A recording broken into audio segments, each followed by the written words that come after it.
할렐루야. 오늘 이곳에 오신 우리 성도님 한 분 한 분을 주님의 이름으로 환영하고 축복합니다. 오늘 이 시간 우리 가운데 주님께서 주시는 참된 평안과 기쁨이 우리 삶 가운데 가득 넘치기를 간절히 소망합니다. 아멘. 우리 함께 기도하실 때 주님, 우리 마음 가운데에 오직 주님만 주시는 그 기쁨이 가득하게 하여 주시옵소서. 세상의 기쁨을 쫓아 살아가는 것이 아니라, 세상의 유혹을 쫓아 살아가는 것이 아니라 언제나 우리와 함께 하시고 우리를 지키시는 그 주님과 함께 주님께서 주시는 참된 평안을 누리며 살아가는 저희들 될 수 있게 해달라고 우리 함께 기도하며 나아가겠습니다. 사랑하는 가 많으신 아버지 하나님, 이 시간 주 앞에 간절히 기도하며 나아갑니다. 우리의 마음 가운데 주님 함께하여 주시옵소서. 아버지 하나님, 오직 주님만이 줄 수 있는 그 기쁨이 우리 삶 가운데 가득하기를 원합니다. 세상의 기쁨을 쫓아 살아가는 것이 아니라, 세상의 만족을 쫓아 살아가는 것이 아니라, 세상의 욕심을 쫓아 살아가는 것이 아니라 오직 주님께서 주시는 참된 평안과 기쁨을 누리며 나아가는 저희들 될 수 있도록 주 하나님 인도하여 주시옵소서. 세상을 주인 삼고 살아가는 저희들이 아닌 오직 주님만이 우리 삶의 주인이심을 고백하며 그 주님만을 바라보며 나아가기를 원하오니, 아버지 하나님, 주님께서 주시는 그 참된 기쁨을 누리며 나아가는 저희들 될 수 있도록 주 하나님 붙들어 주시옵소서. 이 모든 말씀 우리 주 예수님의 이름으로 기도드립니다. 아멘. 오늘 우리와 함께 하시는 그 주님 앞에 함께 박수 치면서 찬양하며 나아가겠습니다.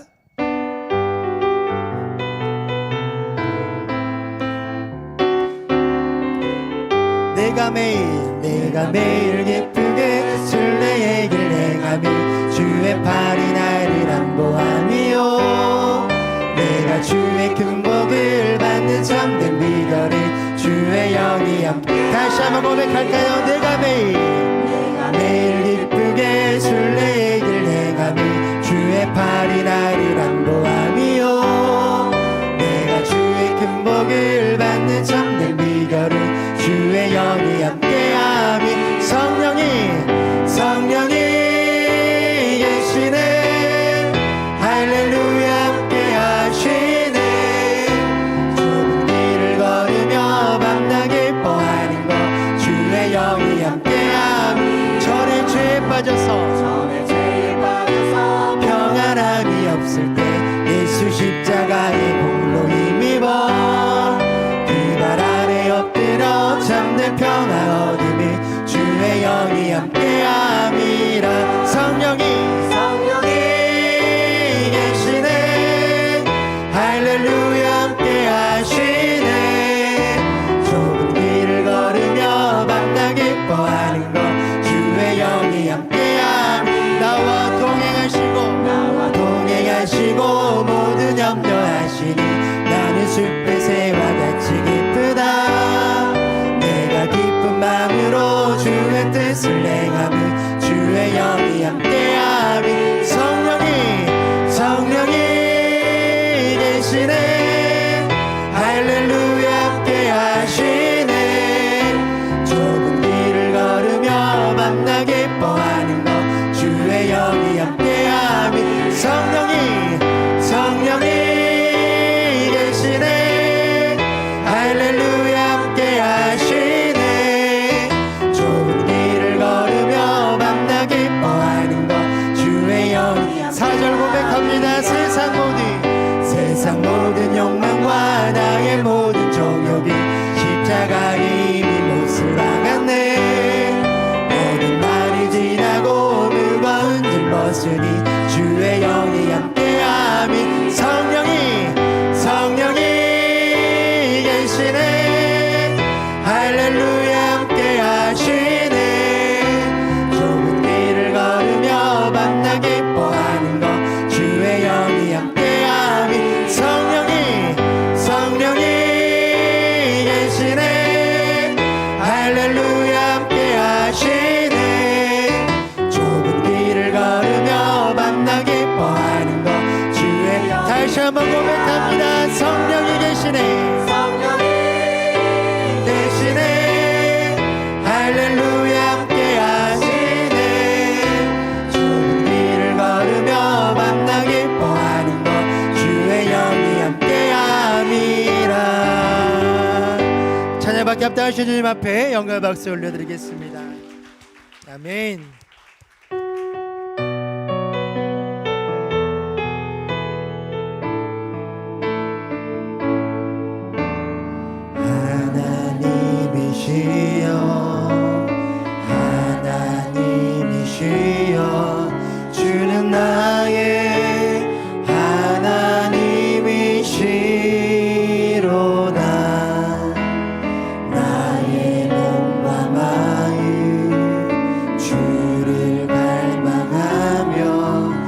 이제 내가 주께 고백하는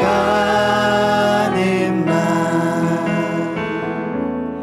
여호와는 나의 힘이요 여호와는 나의 구원이시니 내가 누구를 두려워하리요 여호와는 생명의 피난처시니 주의 인자가 생명보다 나음으로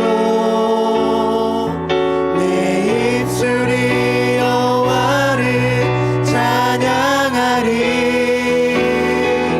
내 평생에 주를 찬양하며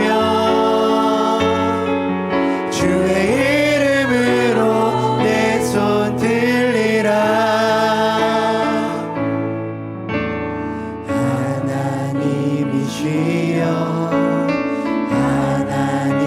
하나님이시여 주는 나의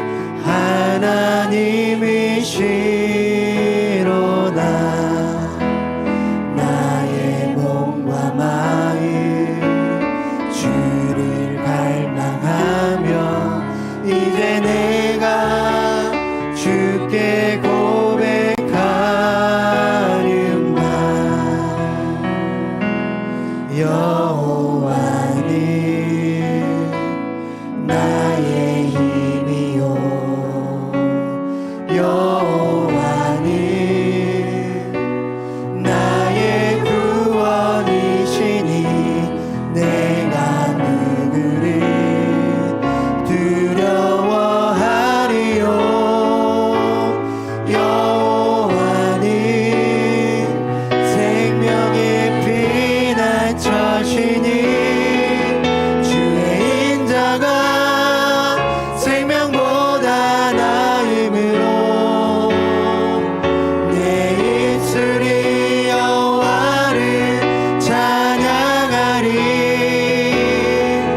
내 평생에 주를 찬양하며 주의 이름으로 내 손 들리라 주의 인자가 생명보다 나음으로 내 입술이 여호와를 찬양하리 내 평생에 주를 찬양하며 주의 이름으로 내 손 들리라 주의 인자가 생명보다 나음으로 내 입술이 여호와를 찬양하리 내 평생에 주를 찬양하며 주의 이름으로 내 손 들리라 이 시간 우리 교회 공동기도 제목으로 함께 기도합니다. 우리나라가 이념, 지역, 세대 간의 갈등과 분열을 극복하고 화합할 수 있도록 경로대학에 참여하는 어르신들의 몸과 마음과 영혼이 강건하시도록 우리 교회가 후원하는 용산동의 푸른길 교회 예배당 건축이 순적하게 이루어질 수 있도록 이 기도 제목으로 함께 기도합니다. 사랑하는 가 많으신 아버지 하나님, 이제 우리나라를 위해서 기도하며 나아갑니다. 아버지, 우리나라가 이념과 지역, 세대 간의 갈등과 분열을 극복하게 하여 주시옵소서. 오직 주님께서 주시는 지혜로 화합할 수 있도록 도와주시고 하나님께서 원하시고 기뻐하시는 나라를 이뤄갈 수 있도록 주 하나님 인도하여 주시옵소서. 경로대학에 참여한 우리 어르신들의 몸과 마음과 영혼이 아버지 하나님 오직 주님의 뜻 안에서 강건할 수 있도록 주 하나님 붙잡아 주시고 날마다 주님과 동행하는 복된 삶을 살아갈 수 있도록 인도하여 주시옵소서. 우리 교회가 후원하는 푸른길 교회를 위해서 기도합니다. 예배당 예배당 건축이 순적하게 이루어질 수 있도록 도와주시고 아버지 하나님 건축된 그 예배당을 통하여서 오직 하나님의 나라와 뜻이 이 땅 가운데 가득 이루어질 수 있도록 주 하나님 인도하여 주시옵소서.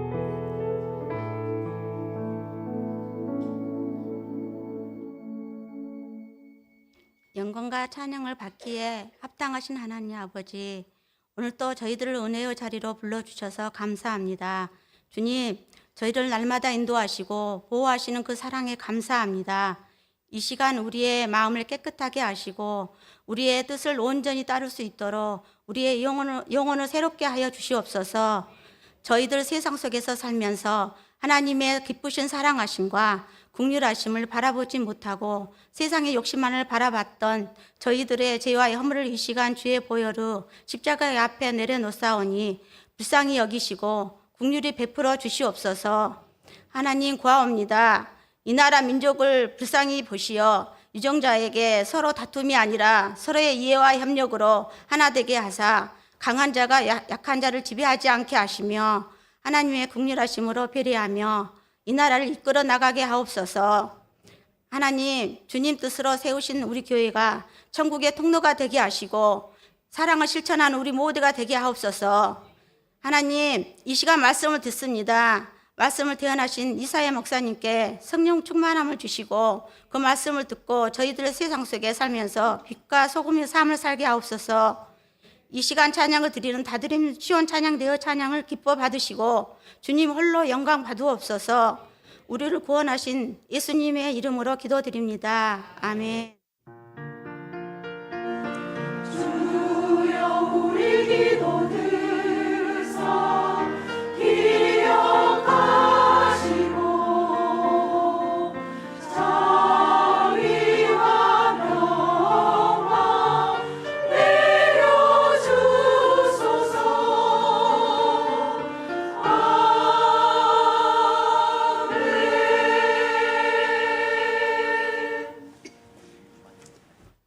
오늘 우리에게 주신 하나님의 말씀은 창세기 4장 25절에서 26절 말씀입니다. 함께 하나님의 말씀을 읽도록 하겠습니다.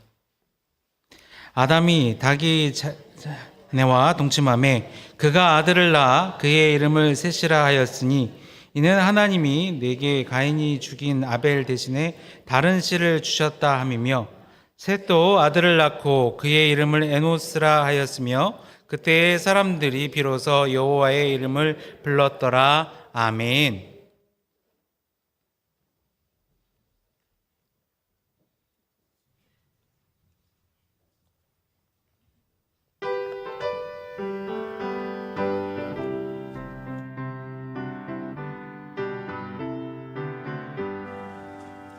괜찮은 주님의 사랑과 거룩한 보혈의 공로를 우리 다 찬양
네, 제가 군대 제대한 후에 대학교에 복학할 때 일이었습니다. 화면 띄워주시고요. 네. 그때 친구들과 오랜만에 함께 있고 싶다라는 생각을 가져서 기숙사에 누구보다 가장 먼저 제가 들어가게 되었습니다. 그래서 간단하게 책상 정리를 하고 책상에다가 제 사진을 이제 떡하니 걸어놓고 그리고 나갔어요. 그리고 잠시 후에 다시 방에 들어왔는데 새로운 룸메이트가 들어와 있더라고요. 근데 갑자기 저를 보고 껄껄껄 웃어요.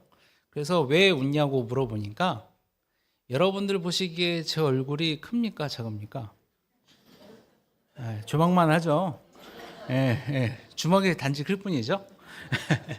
예, 이렇게 얼굴도 큰 주먹만 하고 거기다가 몸도 이렇게 있으니까 제 키가 한 180 정도 돼 보인다고 생각을 했었나 봐요. 근데 제가 이렇게 딱 가니까 나타나니까 키가 작은 애가 나타나서 이제 그래서 웃었다라는 이야기가 있어요. 왜 이 이야기를 하냐면 사람은 어떤 일을 할 때 그 일에 대해서 상상을 하는 게 상당히 중요합니다. 오늘 말씀의 제목이 뭡니까? 새로운 역사의 기초를 준비하신 하나님. 그러면 이 제목에서 무엇을 이야기할 것 같습니까? 한번 상상을 해보시게요. 하나님께서 뭔가 새로운 역사를 만들어내시는구나 라는 사실을 알 수 있고요. 그러면 그 역사라는 게 무엇일까 하면 하나님 하면 떠오르는 게 뭐죠? 구원이잖아요. 그럼 하나님께서 구원 역사를 준비하시는구나. 그리고 인류의 타락과 죄의 문제 가운데에서도 하나님께서는 구원 역사를 만들어 가시겠구나 라는 사실을 상상해 볼 수 있습니다. 여기까지 상상하시면 우등생입니다. 네, 오늘 말씀은요, 창세기 2장 4절부터 5장까지의 내용을 다루고 있습니다. 아마 우리 양림교회 성도들은요, 이 창세기 말씀을 아주 잘 알고 계실 겁니다. 예. 왜 잘 알고 있느냐? 새해가 시작되면 우리 성경 읽어야지 하고 다짐을 하잖아요. 그럼 어디까지 읽으셔요? 네, 보통 창세기에서 많이 멈추십니다. 그래서 창세기만큼은 웬만한 목사님들보다 더 많이 읽으셨을 거예요. 예. 근데 그럼에도 불구하고 오늘 각 장의 내용들을 한번 살펴보도록 하겠습니다. 먼저 창세기 2장은 어떤 내용을 담고 있느냐? 하나님께서 사람을 빚고 만드셨다. 그리고 에덴 동산에 대한 설명이 나와 있고요. 그리고 여자를 만드신 일을 이야기하고 있습니다. 그래서 사람을 빚으신 하나님에 대해서 이야기하고 있습니다. 눈치 빠르신 분들은 알겠지만 제가 색깔을 달리 표현한 거는 여러분들 그 교재의 답입니다. 예, 그래서 보시면서 살짝 컨닝하시면 되겠습니다. 예, 그리고 두 번째 창세기 3장은요. 처음 인간의 범죄와 하나님의 심판을 다루고 있습니다. 그 심판을 다루게 되는데 선악을 알게 하는 나무의 열매를 인간이 따먹는 장면이 나오고 그리고 나서 하나님께서 신문하시고 벌하시고 그리고 불쌍해서 가죽옷을 지어서 입히시는 하나님의 모습이 나와 있어요. 그리고 창세기 4장은요. 우리가 잘 아는 가인과 아벨의 이야기가 나옵니다. 그리고 가인의 자손 그리고 셋과 에노스라는 사람 이 사람에 대한 이야기가 나옵니다. 그래서 이 장은 무질서와 혼란으로 이제 인류의 역사가 바뀌는 그 과정을 이야기하면서 동시에 셋과 에노스라는 새로운 희망이 등장한다라는 것을 4장에서 이야기하고 있습니다. 그리고 창세기 5장은요. 이제 셋과 에노스로부터 시작된 그 희망이 어떻게 되는가? 아담의 족보를 통해서 이야기를 해 줍니다.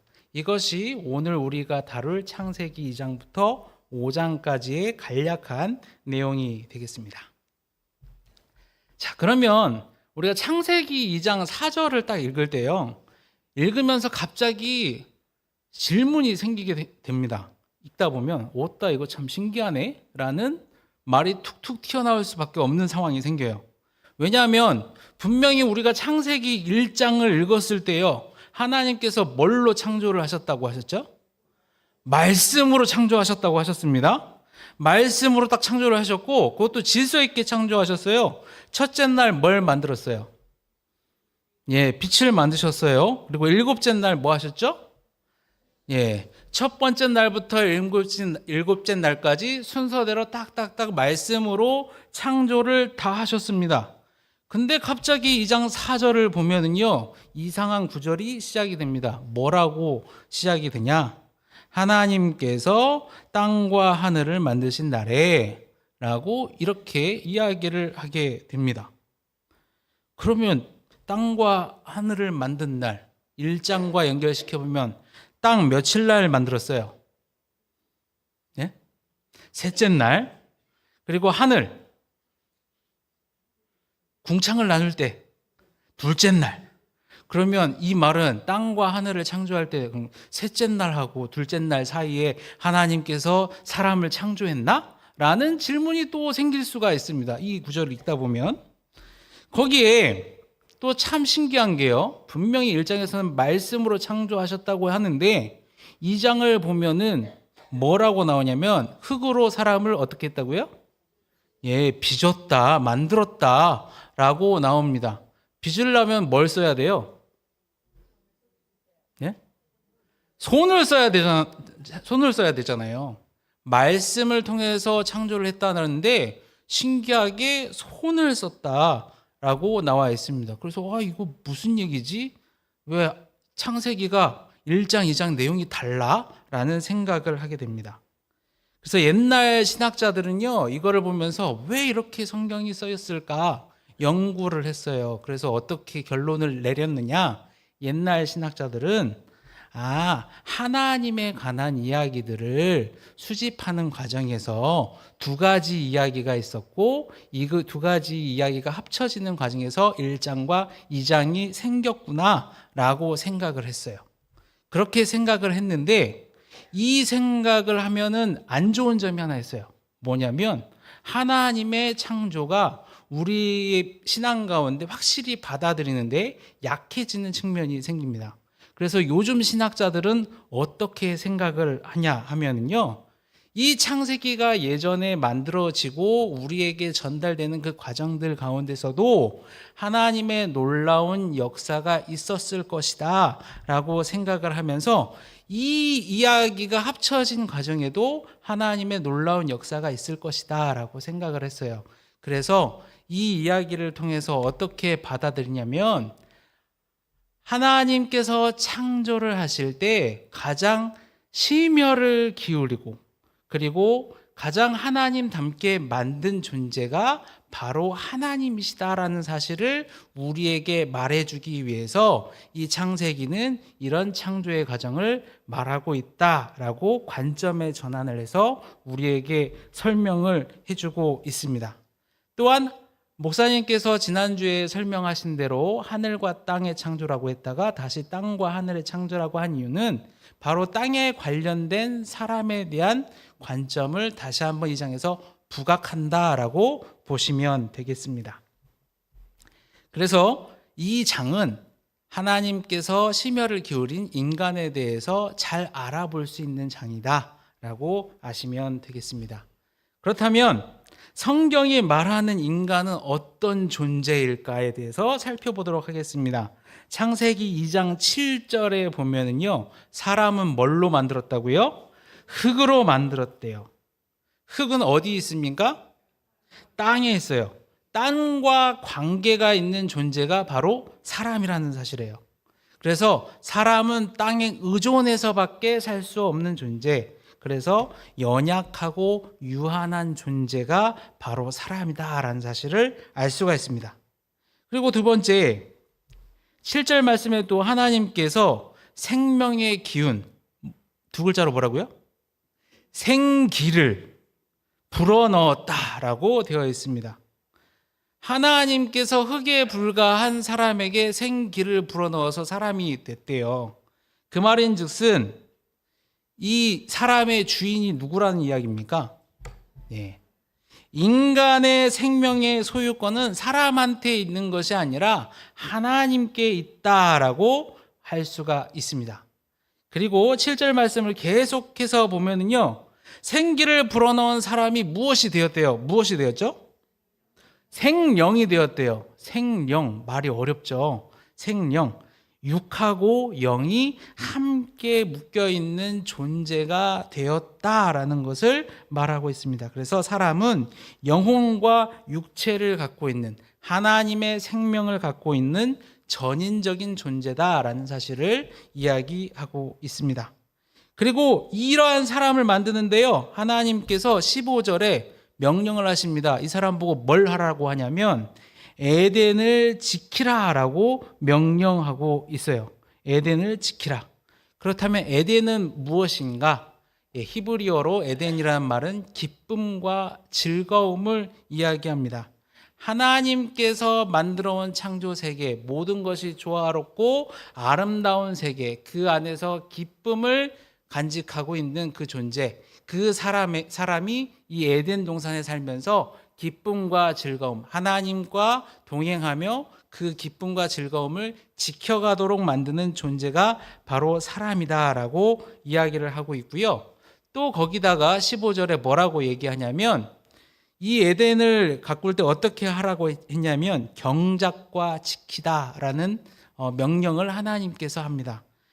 그래서 이 하나님께서는 사람을 일하도록 만드셨다. 그래서 이 경작하는 것, 그리고 에덴 동산을 지키면서 일을 하는데요, 참 신기한 거는 이 에덴 동산에서 일하는 게 기뻤을까요? 슬펐을까요? 괴로웠을까요? 기뻤어요. 이거 중요한 사실이에요. 일을 하는데 우린 일할 때 어떻습니까? 예? 기뻐요? 아, 그래요? 아, 그렇구나. 일을 할 때 우리는 참 고통스럽잖아요. 하기 싫은데 눈치도 이렇게 살살 봐가면서 때때로 농땡이도 치기도 하고 그러면서 일을 하잖아요. 근데 성경이 이야기할 때 이렇게 된 이유가 하나님과의 관계가 어그러졌기 때문에 그런데요. 하나님께서는 우리를 일하도록 만드셨고 그 일을 할 때 사람들은 기쁨과 즐거움을 느낄 수 있고 일을 할 때 하나님을 더욱더 알아가고 닮아갈 수 있는 존재로 하나님께서 만드셨다라는 사실을 알 수 있게 됩니다. 그리고 선악과를 만드셨습니다.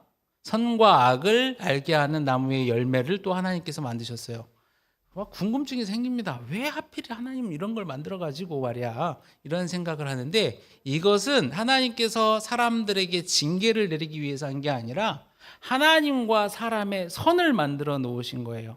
하나님만의 질서를 만들어 놓으신 겁니다. 그래서 하나님께서 정하신 그 질서를 지켜야 행복하고 즐거운 존재로 살아갈 수 있는 존재를 바로 인간을 통해서 만드셨다라는 것 사실을 우리 창세기 2장을 통해서 알 수가 있습니다.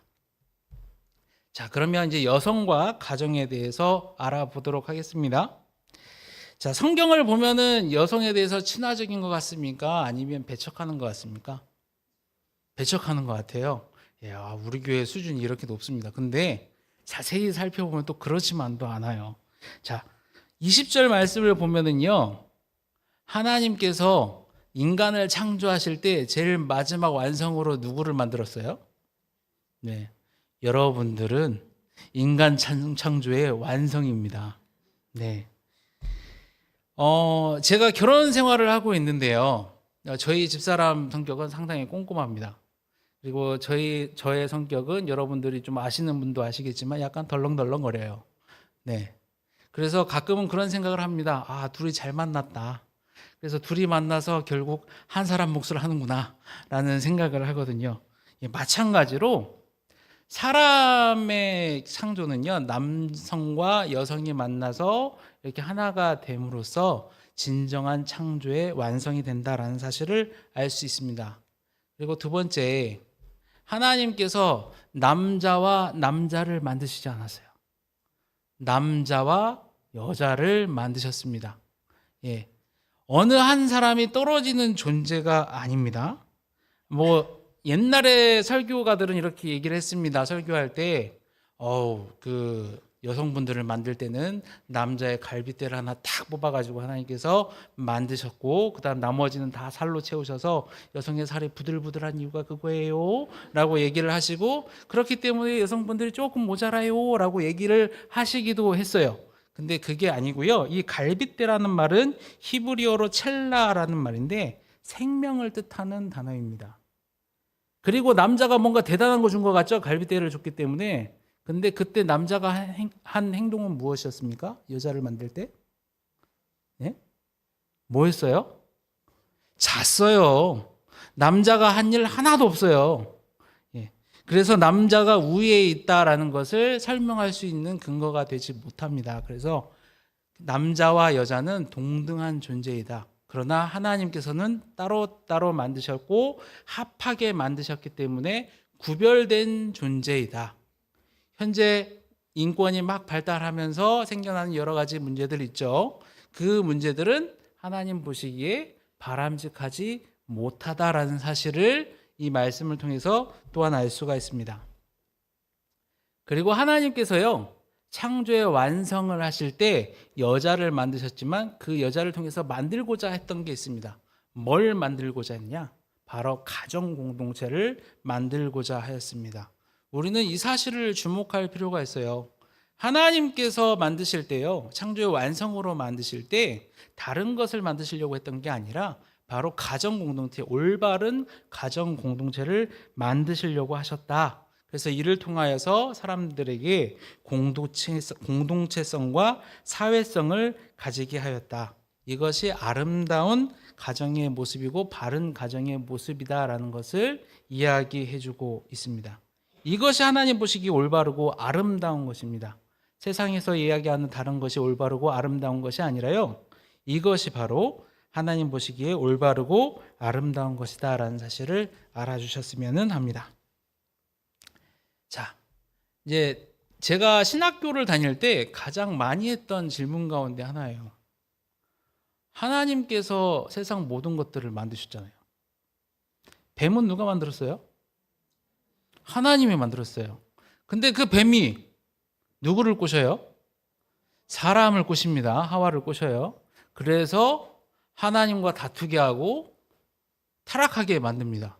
그러면 결과적으로 사람을 타락하게 한 책임은 누구한테 있어요? 알긴 아는데 대답하기가 좀 거시기하죠. 네, 맞습니다. 그런 생각을 자주 했었습니다. 그래서 악의 기원, 과연 하나님일까라는 질문이 생길 수밖에 없어요. 근데요, 성경을 보면은 뱀에 대해서 뭐라고 표현을 하고 있냐면 1절 말씀에, 3장 1절 말씀에 하나님께서 만드신 들짐승 중 가운데 가장 교활한 존재로 묘사가 되고 있습니다. 들짐승이라고 이야기를 하고 있어요. 왜 성경은 뱀을 들짐승이라고 이야기를 했을까요? 당시 근동사회의 뱀이라는 존재는요, 신적인 존재였습니다. 지혜로운 존재였고 거짓을 말하게 하는 그러한 존재였어요. 그런데 하나님께서 이 존재를 들짐승이라고 했어요. 피조물이라고 했어요. 그래서 이 악은 어떤 우리가 상상하는 것처럼 신적인 존재가 아니다라는 사실을 창세기에서 분명하게 이야기하고 있습니다. 그런데 이 들짐승이 무엇을 했냐면요, 바로 조화를 깨트려 버렸습니다. 신적 존재가 아니었는데 이 들짐승이 조화를 깨트렸다. 그래서 하나님께서 만드신 창조 질서를 어그러뜨리기 시작했다라는 것을 지금 이야기하고 있습니다. 그러면 도대체 그 악에 대한 책임은 누구한테 있는 거냐? 뱀한테 있는 거냐? 하나님한테 있는 거냐? 질문할 수 있죠. 누구한테 있을까요? 아쉽게도 성경은 이 악의 기원에 대해서 말해주고 있지 않습니다. 말해주고 있지 않아요. 그래서 뭐가 악의 기원인지 잘 모른다가 정답이에요. 그런데 확실하게 알 수 있는 것은요, 뱀이 사람을 유혹했어요. 어디선가 나왔던 이 뱀이 사람을 유혹하였고, 이 유혹에 사람이 반응하여서 하나님께서 만든 창조 질서에 혼란이 생겨났다라고 이야기를 하고 있습니다. 그래서 이러한 혼란을 통하여서 이 악과 사람이 결탁함으로 통하여서 죄가 시작이 되었고 조화로운 세계가 파괴가 되었다. 그리고 하나님과의 관계가 어그러지게 되었다라는 것을 창세기 3장은 우리에게 이야기해주고 있습니다. 그렇다면 이 관계가 어그러지게 된 결정적인 이유, 죄인데 인간의 죄는 도대체 무엇이고 그 죄는 어떠한 결과를 만들었나? 창세기 3장은 계속해서 이야기하고 있습니다. 자, 아까 얘기했죠? 선과 악을 알게 하는 나무의 열매를 하나님께서 먹지 말라 했습니다. 이건 하나님께서 내린 명령이었어요. 근데 그 명령을 어겼습니다. 왜 어겼나요? 바로 삶의 주인이 하나님이 아니라 내 스스로가 되고자 했기 때문에 그 명령을 어기게 되었습니다. 이것이 바로 죄이고 교만이다라고 성경은 우리에게 분명히 얘기하고 있어요. 단순히 법을 어겨서 죄가 아니라 삶의 주인이 하나님이신데 그 사실을 인정하지 못하고 자꾸 주인의 자리로 우리가 가려고 하는 것, 이것이 죄고 이것이 교만이다라고 이야기를 하고 있습니다. 그래서 이렇게 죄를 지었어요. 그러면 7절에 죄를 지은 다음에 생겨나는 현상들에 대해서 이야기를 하고 있습니다. 어떤 현상이 생겨나냐면요, 아담과 하와가요 서로 거리감을 느끼기 시작합니다. 벗은 것을 알게 되었어요. 아이고 부끄럽다 하고 무화과 나뭇잎을 만들기 시작했습니다.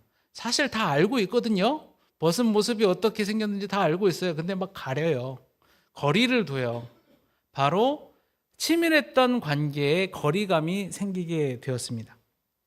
그리고 이 거리감이 단순히 사람과 사람 사이에 일어난 것이 아니라 하나님과의 관계에서도 일어나기 시작했습니다. 8절하고 10절 말씀을 보면요, 하나님께서 아담을 부르십니다. 하나님께서 사람을 찾는데 하나님 만나기가 두려워서 도망가 버리는 그러한 일들이 발생하기 시작합니다.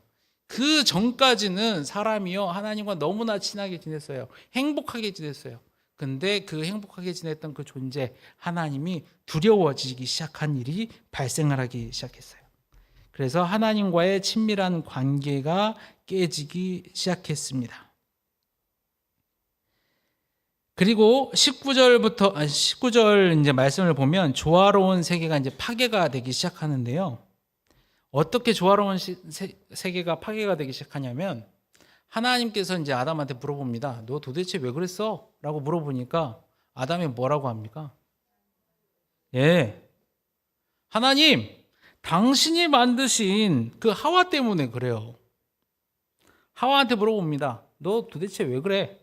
그러니까 당신이 만드신 뱀 때문에 그렇습니다 라고 얘기를 합니다. 이 말 2명을 죽이고 있어요. 2명. 만드신 하나님에 대해서 책임이 있습니다. 그리고 나와 가장 가까워 있는 사람, 이 사람 때문에 그랬습니다. 2가지를 이야기하고 있는 겁니다. 모든 조화가 이 이야기를 통해서 계속해서 깨어지고 있다는 것을 보여주고 있습니다. 그렇기 때문에 하나님과의 관계도 어그러지게 되고 쫓겨나게 되는 사건이 발생하게 됩니다. 그래서 이러한 죄의 결과로 하나님께서는 심판을 하십니다. 심판하니까 엄청 무섭죠. 하나님께서는 어떻게 심판을 하시는지 한번 살펴보겠습니다. 먼저 신문을 하신대요. 신문을 한다 하니까 막 검사 생각나죠. 이만한 서류 딱 던지면서 여기 증거가 있네. 당신은 잘못했어 라고 얘기를 할 것 같은데 하나님께서는 그렇지 않습니다. 어떻게 하냐? 아담을 불러요. 야, 아담아, 너 왜 그랬어? 야, 하와야, 너 왜 그랬어? 누구 같아요? 아버지 같잖아요. 잘못한 아들, 딸 이렇게 물어보는 이 과정을 통해서 뉘우칠 기회를 주십니다. 근데 참 신기하게 똑같이 잘못을 한 뱀한테는요, 너 왜 그랬어? 안 물어봐요. 바로 벌을 주십니다. 이런 사건을 보면은 하나님께서는 사람을 이토록 사랑하신다라는 사실을 알 수 있게 됩니다. 그리고 이제 벌을 내리기 시작합니다. 심판에 첫 번째로 신문했고요. 두 번째는 이제 벌을 내리는데 뱀하고 여자하고 남자한테 내려요. 근데 뱀은요, 직접적으로 저주를 받습니다. 근데 여자하고 남자는 보면은요, 원래 했던 일이에요. 원래 했던 일인데 이제 고통을 받게 되는 상황이 발생합니다. 그리고 남자에 대해서는 보면은 땅이 저주를 받는 그러한 일이 생깁니다. 그래서 하나님께서는 인간을 이렇게 사랑하셔서 벌을 내리실 때도 이렇게 그 사람들에게 직접적으로 뭔가를 하는 게 아니라 삶의 여정 가운데 고통을 허락하셨구나라는 사실을 또 심판을 통해서 알 수가 있습니다. 그 다음에 세 번째는요, 하나님께서 이렇게 신문하시고 벌을 내리신 다음에 그러면 엄청나게 혼내실 것 같은데 가죽옷을 지어 입히십니다. 사람들이 두려워서 얼기설기 만든 그 무화과 나뭇잎 치마를 보고요, 참 긍휼히 여기셔요. 그러면서 그들이 느끼고 있는 부끄러움과 두려움을 숨겨주려고요, 하나님께서는 불쌍히 여기셔서 긍휼히 여기셔서 이것을 해결해 줍니다. 죄의 결과를 덮어주시고 해결해 주신다라는 사실을 알게 됩니다. 그리고 난 다음에 낙원 에덴에서 출교가 되고 그 추방이 되고, 그래서 행복과 이런 것보다는 이제 고난의 삶으로 가게 되는 여정이 창세기 3장에 나오게 됩니다. 자, 이거는 이제 우리 책에 나왔던 내용이고요.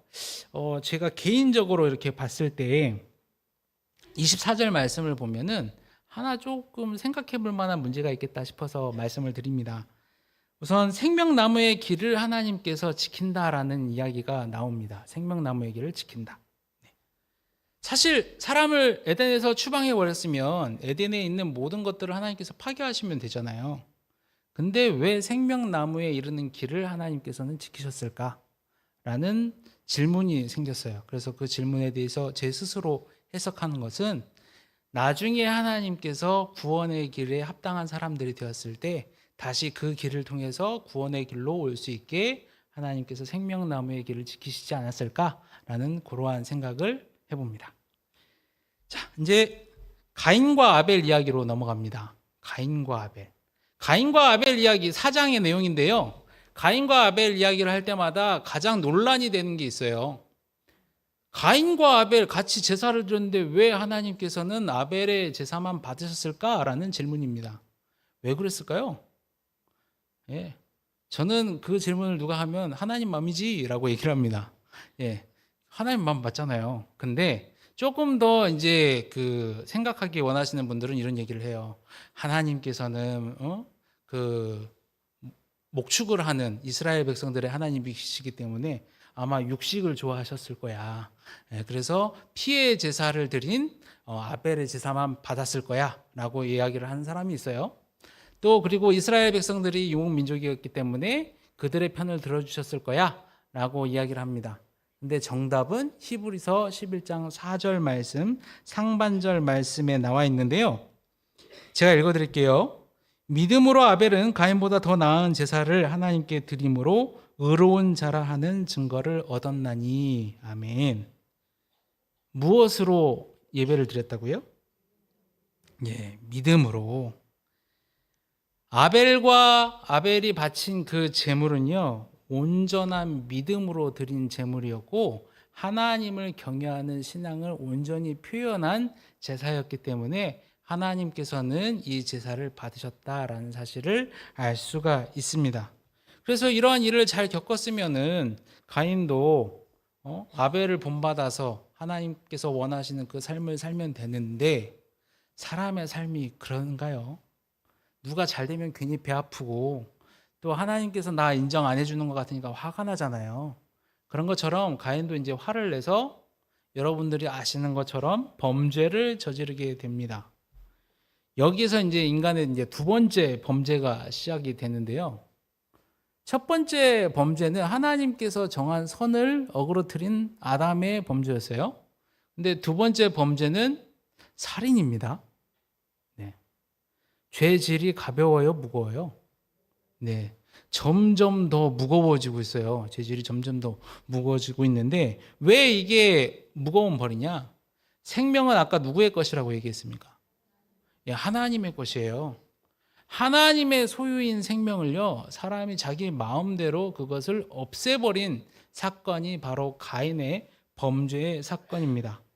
그래서 이것을 보면서 사람은요, 삶의 주인이 하나님에서 사람으로 바뀌는 순간 그 주인이 바뀌게 되면 사람은 한이 없이 타락하는 존재라구나 라는 것을 이 가인 이야기를 통해서 우리는 또 한 번 깨달을 수가 있습니다. 예. 그래서 이거에 대해서 하나님께서는 분노하셨어요. 그래서 벌을 주십니다. 땅의 소산을 얻지 못하게 하셨어요. 그리고 나서 선물을 주십니다. 그 아버지한테는 가죽옷을 지어 입히시더니 이 가인한테는 무엇을 선물로 주냐면 가인의 표라는 것을 선물로 주십니다. 가인의 표가 뭐냐? 가인의 생명을 위협하는 자에게 하나님께서 벌을 몇 배요? 7배. 7은 무슨 숫자죠? 완전하게 보복하겠다라고 선언을 하십니다. 예. 가인의 표를 통해서 하나님께서는요, 가인을 형벌을 그러니까 죄에 대한 결과로 형벌을 주시기도 하셨지만 또한 하나님께서는 더불어서 보호하는 선물 또한 허락해 주셨다라는 사실을 알 수 있게 됩니다. 자, 이제 족보를 보도록 하겠습니다. 창세기 4장에 가인의 족보에 대해서 나옵니다.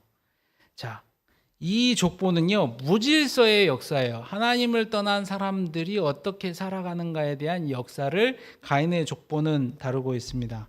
근데 참 신기하게 이 가인의 족보는요, 7대에서 마무리가 됩니다. 네. 가인으로부터 시작해서 7대까지 마무리됩니다. 그럼 왜 7대에서 마무리될까? 아까 7 뭐라 그랬죠? 완전수라 그랬습니다. 완벽하게 하나님을 떠난 사람들의 이야기, 구원 역사와 무관한 사람들의 이야기를 상징하고 있는 것이 바로 이 가인의 족보가 되겠습니다. 이 가인의 족보를 좀 살펴보면요, 참 놀라운 업적들이 많습니다. 에녹이라는 사람은요, 성을 쌓고 최초의 도시를 만들었어요. 야발이라는 사람은요, 가축을 치는 자의 조상입니다. 요즘으로 따지면 치즈와 우유의 아버지 정도 될 것 같아요. 다음에 유발이라는 사람은요, 음악의 아버지예요. 수금과 통소를 그렇게 잘 쳤대요. 그리고 두발가인이라는 사람은요, 대장장이었어요. 이 정도면은 우리나라 역사책에 엄청나게 대서특필하게 기록이 될 놀라운 업적을 남겼습니다. 역사책이라면 이 사람에 대해서 열광하고 칭송하기 바빴을 거예요. 그런데 성경은 그러지 않습니다. 오히려 비판적인 시각으로 이들의 역사를 살펴보고 있습니다. 그러면서 이들의 역사에 대해서 비판적으로 취하던 성경이요, 뭐라고 이야기를 하냐면 라멕의 이야기를 통하여서 그 이야기의 끝을 이야기하고 있습니다. 라멕은 무엇을 한 사람이냐? 유아 살해를 한 사람이에요. 인류 최초로. 가인은 자기 동생을 죽였어요. 존속 살해를 했어요. 그리고 이제 이 라멕이라는 사람은 유아 살해를 했습니다. 죄질이 점점 더 안 좋아지고 있죠. 하나님의 그 놀라운 뜻과 하나님께서 내 삶의 주인이라는 것을 떠나버린 사람들의 말로가 점점 더 안 좋은 쪽으로 치닫고 있다는 것을 알 수 있고요. 여기에 덧붙여서 이 사람이 더 죄질이 안 좋은 거는요, 가인은 그래도 하나님께서 용서를 해줬어요. 가인은 자기가 잘못한 줄 알았어요. 근데 이 라멕이라는 사람은요, 뉘우치지도 않아요. 유아살해를 해놓고 뉘우치지도 않고, 가인이 7배를 받았으면은 하나님께서 나를 위해서는 더 해줄 거야 라고 떵떵거리면서 이야기하는 상황까지 가게 됩니다. 그래서 이 족보를 통해서 우리가 알 수 있는 것은 인류의 발달한 문화와는 상반이 되는 제약과 무질서의 역사가 가인의 족보를 통해서 쭉 이루어지고 있다. 하나님을 떠난 인류의 역사가 이렇게 진행되고 있다는 사실을 우리에게 말해주고 있습니다. 자, 이렇게 슬픈데 어떤 희망을 갖고 우리가 살아야 할까요? 자, 성경은 우리에게 좌절하지 말라고 희망의 씨앗을 탁탁 떨어뜨렸습니다. 바로 셋과 에노스입니다. 자, 셋이라는 사람, 이 사람의 이름을 분석해 보면은요, 기초라는 뜻을 갖고 있습니다. 하나님께서 셋을 통해서 기초를 쌓았대요. 무슨 기초를 쌓았을까요? 하나님께서 함께하는 역사, 하나님께서 진행할 구원 역사의 기초를 쌓으셨다. 이게 셋이라는 사람의 역할입니다. 25절에 나와 있는 내용들이에요. 그리고 에노스, 이때 비로소 하나님의 사람들이 생겨났대요. 에노스, 사람이라는 뜻이고요. 예, 하나님의 사람들이 생겨났다라는 것을 이야기하고 있습니다. 자, 인류의 역사는, 하나님을 떠난 인류의 역사는 이렇게 죄악으로 가득하여서 정말로 희망이 하나도 없지만, 와이파이가 안 되는 핸드폰에서 와이파이가 하나 딱 떴을 때 그 기쁨처럼 하나님의 구원 역사가 이제 시작이 미약하지만 시작되고 있다라는 것을 4장 마지막에서 이야기를 하고 있습니다.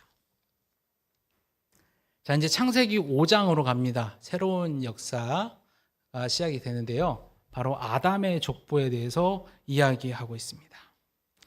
이 하나님의 구원 역사가 이제 어떤 식으로 발전해 나아가는가, 그 과정에 대해서 이 족보에 나와 있는데, 신기하게도 10세대가 나와 있습니다. 이 족보에는 10세대가 나와 있어요. 그러면 이 10이라는 수가 도대체 뭐냐? 우리가 또 생각해 볼 필요가 있습니다. 10. 이스라엘에서 10이라는 숫자가 갖고 있는 것은요, 미니안이라는 공동체를 구성하는 숫자를 미니안이라고 하는데, 이 미니안이 뭐냐면 어떤 공동체를 만들기 위해서 가장 최소의 숫자를 의미하는 게 이 10이라는 겁니다. 그러니까 쉽게 얘기해서 우리가 양림교회라는 공동체를 만들기 위해서 이스라엘 사람 생각에는 10명의 남자가 모여야만 이 양림 공동체가 생겨난다라고 생각을 했대요. 그래서 공동체의 최소의 수를 이 10이 의미합니다. 그래서 이 10세대라는 것은 이스라엘 공동체를 하나님께서 건설하셨다, 만드셨다라는 뜻을 담고 있어요. 또 10계명에도 10이 들어 있습니다. 하나님과의 약속을 의미하는 숫자가 또 이 10이기도 합니다. 그래서 이 10세대는 하나님의 약속과 관련되어 있고, 이스라엘 공동체, 하나님의 공동체를 하나님께서 만들어 가신다라는 사실을 보여주고 있어요. 그리고 아담의 족보도 10세대인데요. 셈의 족보도 10세대가 이렇게 들어와 있습니다. 아담의 족보는 홍수 전 10세대를 얘기하고, 셈의 족보는 홍수 후의 10세대를 이야기합니다. 자, 이 족보를 보다 보면 우리가 또 질문하는 사항이 있어요. 이 사람들의 나이를 봐봐요. 이해되십니까? 그냥 믿지요. 그죠? 예. 창조과학에서는 이런 얘기를 하는 걸 들었어요. 그 당시에는 식물들이 엄청나게 많았기 때문에 산소의 농도가 엄청나게 진해서 그 당시 사람들은 장수를 했다라는 그러한 설명을 한 이야기도 있습니다. 또 어떤 사람들은요, 그 당시에 그 환경이나 뭐 이런 조건 자체가 지금과 달랐고 시간도 지금과 달랐을 것이다라고 또 주장하는 이론들도 있습니다. 근데 제가 뭐 화학자겠어요? 그리고 제가 물리학자가 아니잖아요. 그래서 이러한 건 잘 몰라요. 그래서 어떻게 우리가 받아들여야 할까, 숫자의 의미로 해석을 해볼 수가 있다라고 할 수가 있습니다. 예, 이 인물들의 나이를 보면요, 우선 기본적으로 5의 배수를 사용하고 있습니다. 5의 배수에다가 7을 더하거나 뺀 수를 이 인물들의 나이에 적용을 하고 있습니다. 그래서 5가 뭐냐? 5가 상징하는 숫자는 하나님의 가르침을 의미합니다. 모세 오경할 때 5잖아요. 그래서 하나님의 가르침을 따르는 숫자, 이것을 표현하는데 거기에 7을 더하거나 빼면서 완전히 따랐다, 완전히 따르지는 않았다 라는 것을 표현하는 것이 바로 이들이 나이라고 볼 수도 있다라는 해석이 있습니다. 그래서 신학자로서 그리고 목사로서는 이 해석도 참 맞는다라고 생각해서 여러분들에게 소개를 해드리니까요. 이 나이 보고 그대로 믿을 수 있는 분들은 그대로 믿으시면 되겠습니다. 네. 자, 그러면 이 나이들 그리고 이 족보가 의미하는 가장 중요한 것은 뭐냐? 하나님께서 약속하셨잖아요. 하나님께서 사람을 만드실 때 자기 형상대로 만드시고 생육하고 번성하라라는 복을 주셨잖아요. 이 족보를 통해서 하나님의 약속이 이루어지고 있음을 보여주고 있습니다. 그러면 이 족보에서 보면은 항상 패턴이 있습니다. 어떤 패턴이 있냐? 누가 몇 세에 누구를 낳았고 몇 년을 지내면서 자녀를 낳았고 몇 년 더 살고 죽었더라. 이런 패턴을 가지고 계속해서 이 족보가 설명하고 있는데 이 패턴에 해당이 안 되는 사람이 2명이 있습니다. 누굴까요? 여기 커닝하시면 되는데 누굴까요? 네, 에녹과 노아가 되겠습니다. 자, 에녹을 보면은요 7번째 세대의 사람입니다. 아담의 7번째 자손, 7번째 세대이고 그의 나이를 보면 365살이에요. 네. 뭔가 숫자가 의미하는 바가 있을 것 같지 않습니까? 7번째 완전수라 그랬습니다.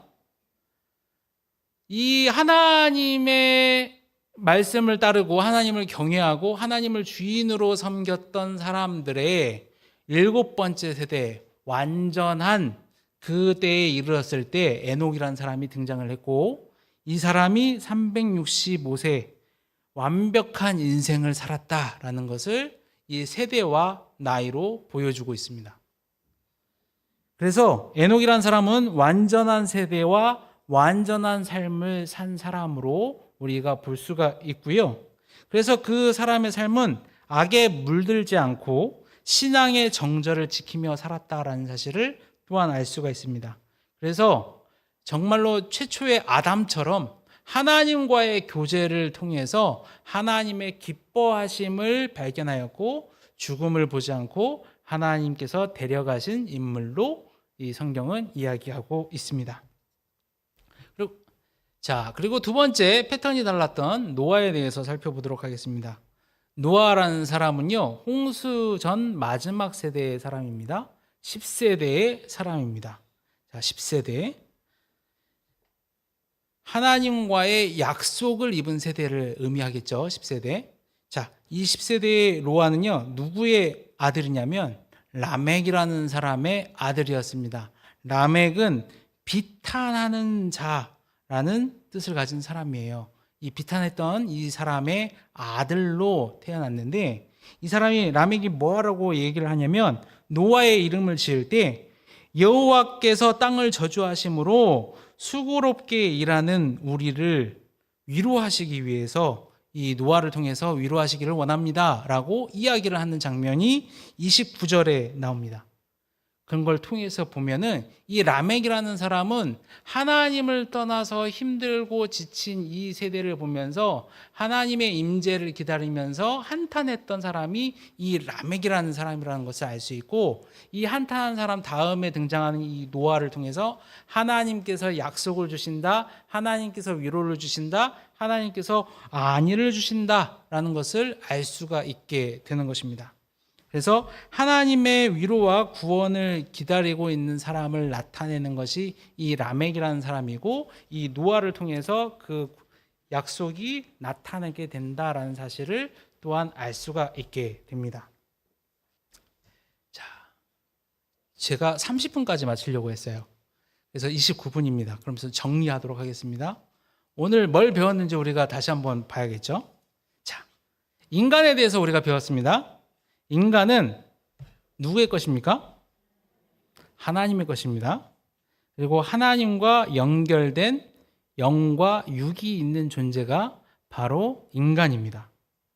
그리고 하나님 없이는요, 계속해서 하나님과 멀어질 수밖에 없는 존재가 또한 인간입니다.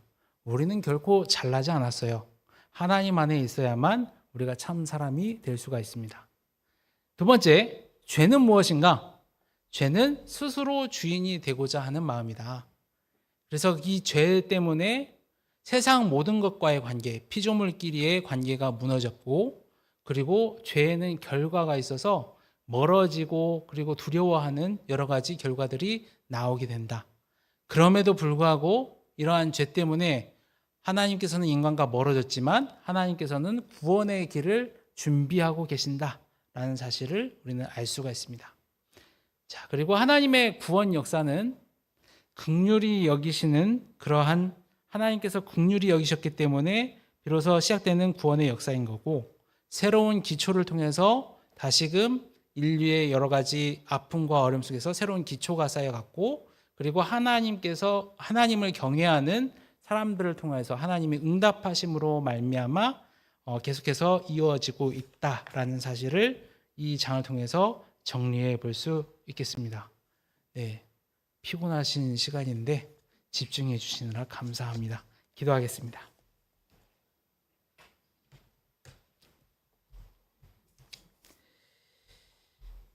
아버지 하나님, 하나님의 말씀을 통하여서 우리가 얼마나 비천한 존재이고 얼마나 하나님과 멀어질 수 있는 존재인지에 대해서 다시 한번 생각해 보게 됩니다.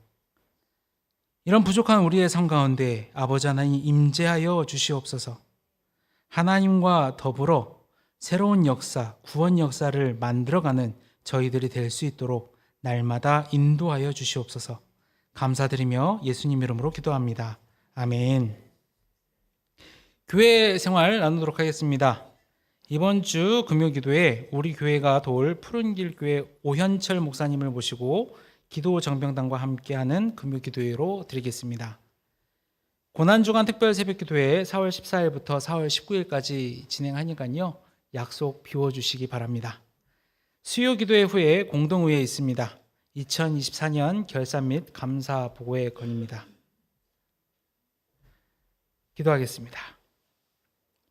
이제는 우리 주 예수 그리스도의 은혜와 아버지 하나님의 그 크신 사랑과 성령 하나님의 감화 감동하심과 보호하심과 인도하심이 오늘 말씀을 통하여서 내 삶의 주인이 하나님이시라는 사실을 깨닫고 날마다 하나님을 경외하며 하나님과 동행하기를 다짐하는 사랑하는 양님의 모든 성도들 머리 위에 이제로부터 영원토록 함께하기를 축원하옵나이다. 아멘.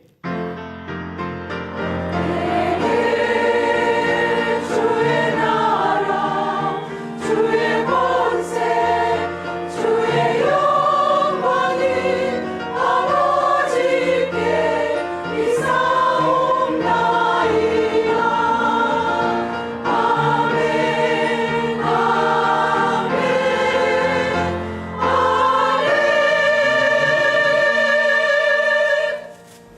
찬송가 287장 1절과 3절 부르신 후에 공동